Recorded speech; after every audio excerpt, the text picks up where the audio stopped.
On our silver wedding anniversary, my husband gave me a divorce instead of a gift. A quarter of a century is enough. I need a young wife. I need to vacate the apartment by tomorrow, he said in front of the guests, forgetting that I had inherited the apartment from my parents. My mother-in-law smiled sarcastically, and I took the microphone and said something that left him speechless. And before we continue, please write what country you are from and how old you are. Enjoy listening. There was a sense of anticipation in the air. Moscow was preparing to welcome autumn, and a special atmosphere reigned in the house of Victor and Anna. The atmosphere of preparation for a silver wedding. 25 years together, a date that Victor seemed especially eager to celebrate in style. Anna, in turn, tried to match it. She personally supervised every detail, from the choice of tablecloths to the composition of the menu. After all, this was their common holiday, a symbol of their love, their family. Or at least that's how it was supposed to be. Anna stood by the window, watching the sun slowly set over the horizon, painting the sky in shades of crimson and gold. In the reflection of the glass, she saw her face. The face of a woman who had reached a certain age, but retained that spark, that thirst for life. Which, as it seemed to her, Victor had once fallen in love with her. She straightened her dark blue dress, elegant, emphasizing her figure. Victor had always appreciated her taste, her ability to look impeccable. This afternoon, sorting through things in her husband's office, she came across an old box. Curiosity got the better of her, and she opened it. Inside were not old letters or photographs, as she expected, but a second phone, a new one. The latest model. Her heart sank. A premonition of imminent disaster pricked somewhere inside. She turned it on. There was no password, and immediately saw a message. Darling, I miss you so much. When will we see each other again? You are my life, my everything. I'm waiting for our meeting like a breath of fresh air. Sender's name Polina. Photo. A young girl with long blonde hair and a defiant smile. Anna felt the world around her begin to crumble. 25 years old. All these years, she believed in their love, in their family. And she scrolled through the correspondence further. The messages became more and more frank, more and more intimate. She learned about secret meetings, about expensive gifts, about plans for the future. A future in which there was no place for her, Anna. The world faded. Her head was buzzing. She closed her eyes, trying to stop her hands from shaking. Betrayal. This word echoed in her mind. Betrayal by the closest person, the one she trusted more than anything in the world. She remembered their wedding, their vows, their dreams. Everything seemed so sincere, so real. Was it all a lie? Had Victor really been pretending all these years? She opened her eyes. No. She would not allow herself to break down. She would not cry or be hysterical. She would not let him see her weakness. Instead, she would use her wits, her composure, to take revenge. She remembered her grandmother's words. A woman is strong not with tears, but with wisdom. And now, more than ever, she felt that these words were her only support. She turned off the phone and put it back in the box. No one was supposed to know about her find. She would play her role to the end. The role of a loving wife who suspects nothing. That evening, at dinner, Victor was as kind and attentive as always. He talked about his successes in business, about new projects, about plans for the future. Anna listened to him, smiled in response, asked questions, but inside her, rage was seething. Rage mixed with pain and disappointment. You look great today, darling, Victor said, gently touching her hand. Thank you, darling, Anna replied, trying to make her voice sound as natural as possible. I'm trying for you. After dinner, when Victor went to his office, Anna called her best friend Olga. Olya, I need your help, she said, trying to keep her voice from shaking. I need to meet urgently. Olga, always sensitive and responsive, immediately felt that something was wrong. What happened, Anya? Are you scaring me? I'll tell you everything when we meet, Anna replied. But it was very important. They agreed to meet the next morning at a cafe they both loved. Anna knew that Olga was the only person she could trust. The only person who would listen to her and help her make the right decision. In the morning, as soon as it dawned, Anna got up and went to the bathroom. She washed her face with cold water to refresh her face and drive away the remnants of sleep. She looked at her reflection in the mirror. There was no longer that naive trust in her eyes that had been there before. Now there was a fire burning in them, the fire of revenge. Olga was waiting for her in the cafe with anxiety in her eyes. She immediately noticed that something was wrong with Anna. "What happened, Anya? Speak up, quote," she exclaimed. As soon as Anna approached the table, Anna sat down and, taking a deep breath, told Olga everything. About the box, about the phone, about the messages. Olga listened to her without interrupting, with an expression of sympathy and anger on her face. "Scoundrel!" she exclaimed when Anna finished her story. "I always knew he was a slippery type, but to do something like this, I don't know what to do, OL," Anna said, feeling tears welling up in her throat. "I'm in complete despair." "Don't you dare despair," Olga said firmly. "You're a strong woman, Anya. You can handle it. We can handle it." Olga took Anna's hand and squeezed it. "The first thing you need to do is contact a lawyer," she said. "You need a good lawyer who will help you protect your rights." Anna nodded. She understood that Olga was right. She needed legal help and as soon as possible. "I have a lawyer friend," Olga said. "He is very experienced and reliable. I'll call him right now and arrange a meeting." Quote. Olga took out her phone and called the lawyer. Luckily, he was free and agreed to meet with them that same day. After talking to Olga, Anna felt a little better. She stopped feeling so lonely and helpless. She knew that she had support, that she had a friend who would always be there. The meeting with Igor Sergeyevich took place in a businesslike and calm atmosphere. Anna told him everything she knew about Viktor's financial affairs, his connections, his possible fraud. Igor Sergeyevich listened to her attentively, asked clarifying questions, made notes in his notebook.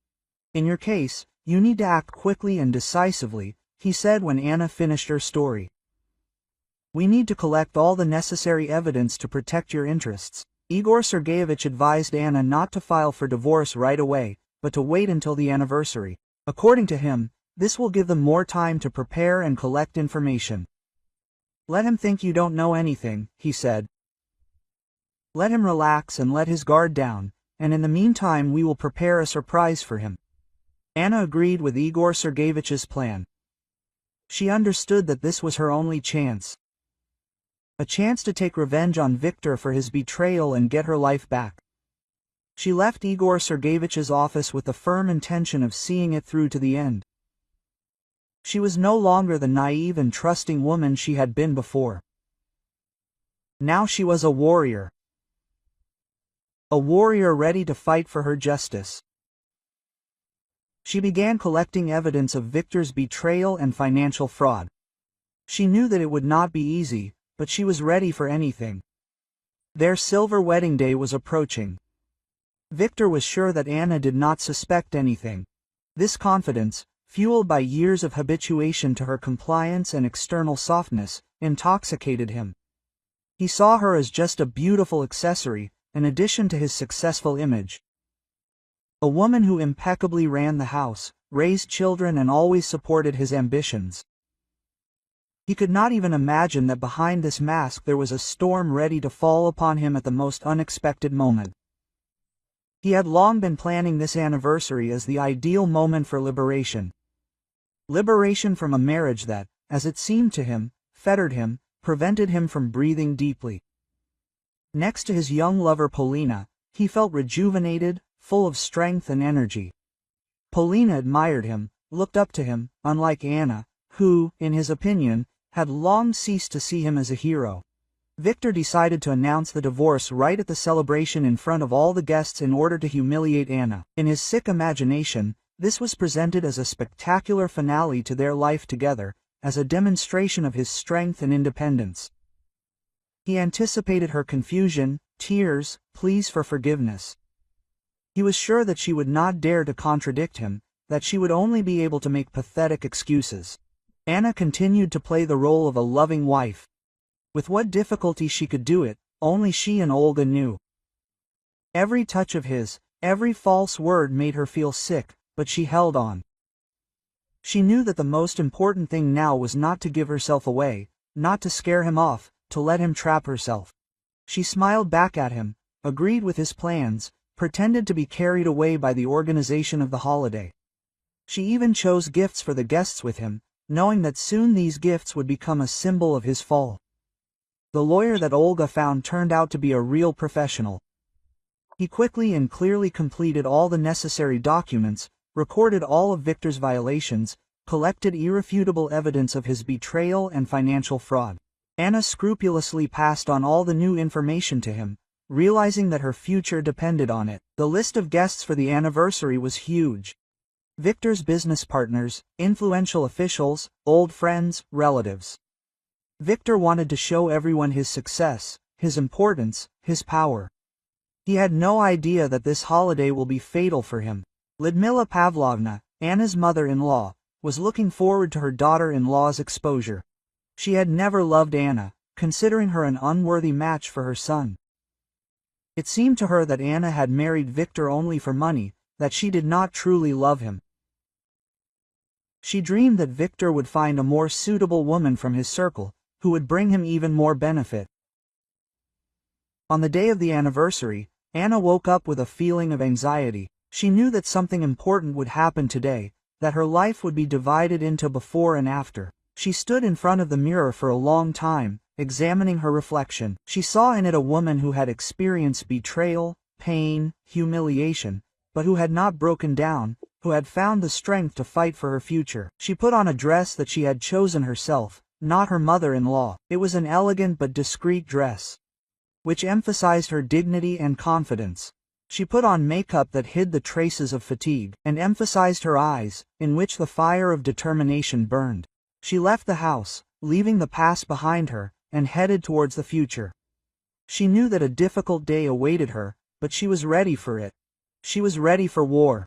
On the way to the restaurant where the celebration was to take place, a lawyer called her. He told her that all the documents were ready, that he would be present at the celebration and was ready to provide her with any necessary assistance. Anna thanked him and asked him to be ready. When she entered the restaurant hall, she was met by a noisy crowd of guests. Everyone was dressed in evening attire, smiling, congratulating her on her anniversary. Victor stood at the entrance, greeting the guests together with Lyudmila Pavlovna. He hugged Anna, kissed her on the cheek and whispered in her ear, "You look wonderful." Anna smiled back at him, but there was not a drop of warmth in her eyes. She knew that this was the last time he would say something like this to her. The celebration began with congratulations, toasts, gifts. Anna accepted them with a smile, thanked the guests, pretended to be happy. A storm was raging inside her, but she skillfully hid it behind a mask of calm. Victor was the center of attention. He felt like a triumphant. He accepted congratulations, joked, told anecdotes. He was confident in his impunity, in his power. He did not suspect that his triumph would soon turn into complete collapse. Lyudmila Pavlovna did not leave Victor's side for a step. She watched his every move, controlled his words. She was pleased with how the holiday was going. She believed that everything was going according to her plan. Anna watched them from afar, and hatred grew in her heart. She saw their false smiles, their hypocritical embraces. She knew that soon all this would end. In the midst of the celebration of the silver wedding, the restaurant hall, drowning in flowers and lights, was buzzing from the guests' conversations. The crystal chandeliers reflected the sparkle of the ladies' jewelry and the expensive suits on the men. It seemed that nothing foreshadowed the storm. Victor, radiating self-confidence, rose from his seat. Looking at Anna with feigned tenderness, he cleared his throat and attracted the attention of those gathered. Quote, "Dear friends," he began in his velvety voice. "Today is a special day. Anna and I walked hand in hand for 25 years. Or at least it seemed so to me." Silence hung in the hall. Anna sat motionless, with a perfectly straight back and an inscrutable expression on her face. Only Olga, standing slightly behind, saw how her hands were slightly trembling, clutching her handbag. Victor continued. His tone became more and more impudent. But life goes on, feelings change. I realized that I need freshness, youth, new horizons. He made a dramatic pause, looking around the hall.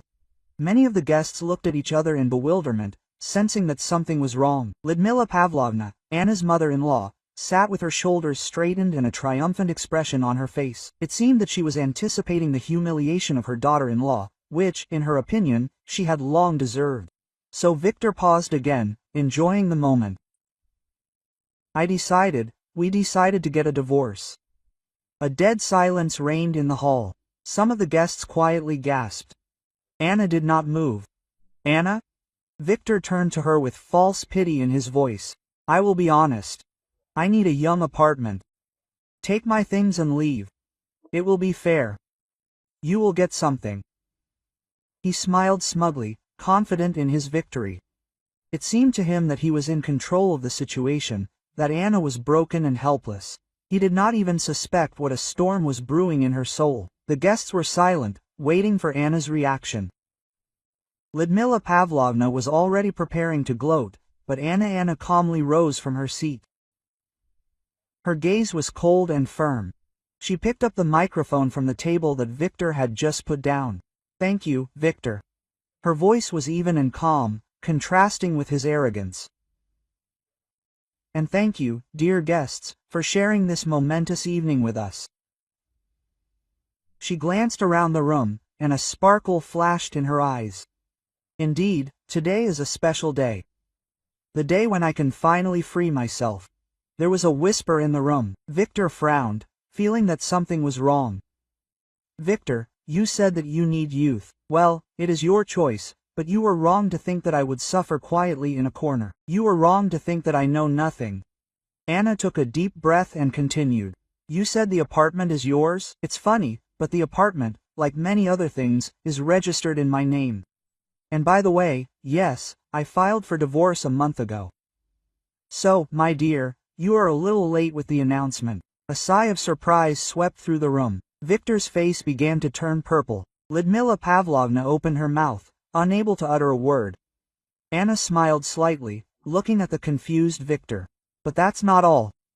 Since we are gathered here, I think you will be interested to know what my loving husband spent our company's money on.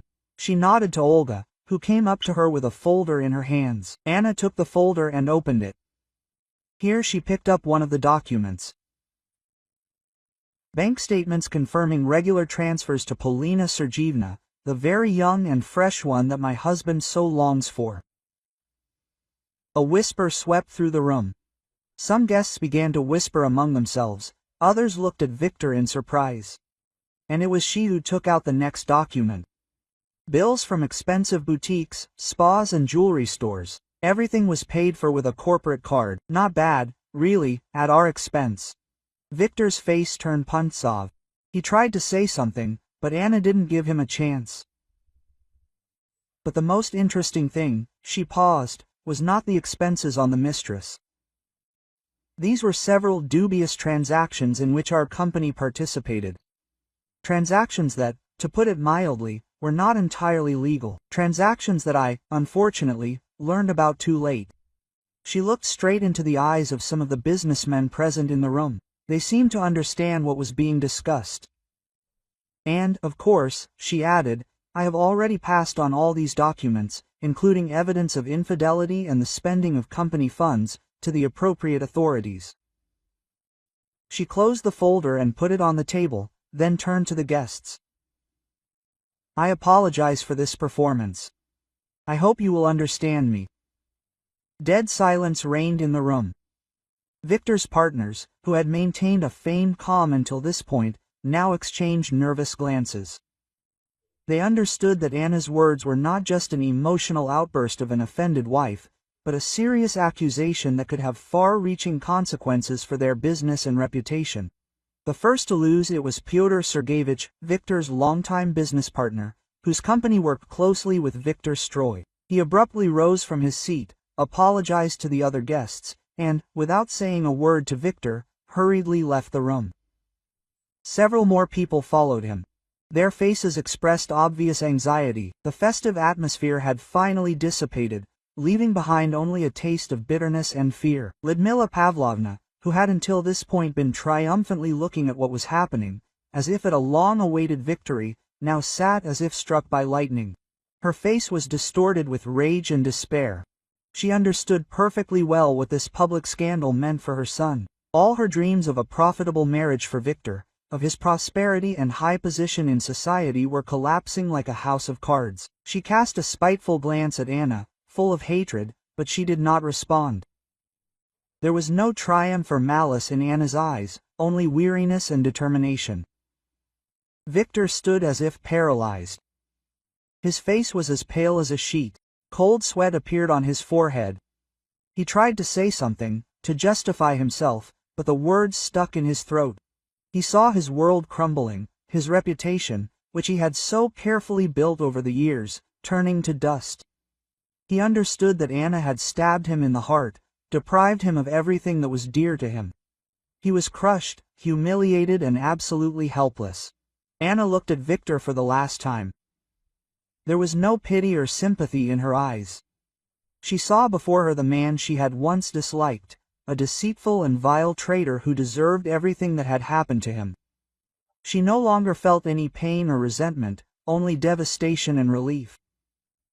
She had done what she had to do, and now she could move on. With her head held high, Anna headed for the exit. She walked with confidence, without looking back. She felt freer than ever before. She had broken free from the golden cage in which she had spent many years, and was now ready to start a new life. Olga was waiting for her at the exit. She hugged Anna without saying a word. She knew that what she needed now was not words, but support. Together they left the restaurant and headed to the car. Anna sat in the back seat and closed her eyes. She felt exhausted, but happy. She knew that many difficulties awaited her ahead, but she was ready for them. She was strong, independent, and free. Only Victor was left in the restaurant, standing in the middle of the empty room, like a ghost. He was alone, abandoned by everyone. His mother, unable to bear the shame, left the room, cursing Anna and her family. His partners, fearing for their reputation, hastily left. His lover Polina, afraid of the consequences, disappeared, as if she had never been. Victor was left alone with his shame and ruined life.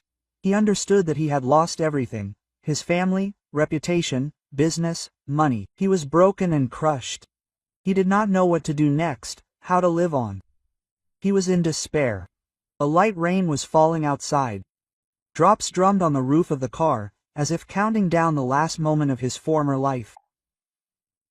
Victor looked out the window and saw Anna getting into the car and driving away.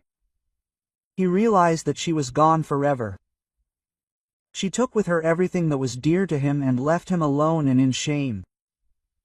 At that moment, Victor realized the full depth of his fall. He realized that he had made a huge mistake by betraying Anna. He realized that he had lost not just a wife, but a loyal friend, a reliable partner, and a loving woman.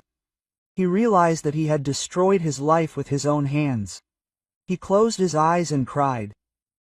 His cry was quiet and soundless, but there was so much pain and despair in it that it could have broken the heart of anyone who heard it. But there was no one nearby. He was alone. Victor was left standing in the middle of the empty hall, like a monument to his fall. He was a symbol of shattered hopes, broken lives, and lost opportunities. He was a living example of how betrayal and lies always come back like a boomerang. Anna was driving through Moscow at night, looking at the lights of the big city. She felt a heavy burden fall from her shoulders. She knew that a new life full of opportunities and prospects awaited her. Anna smiled.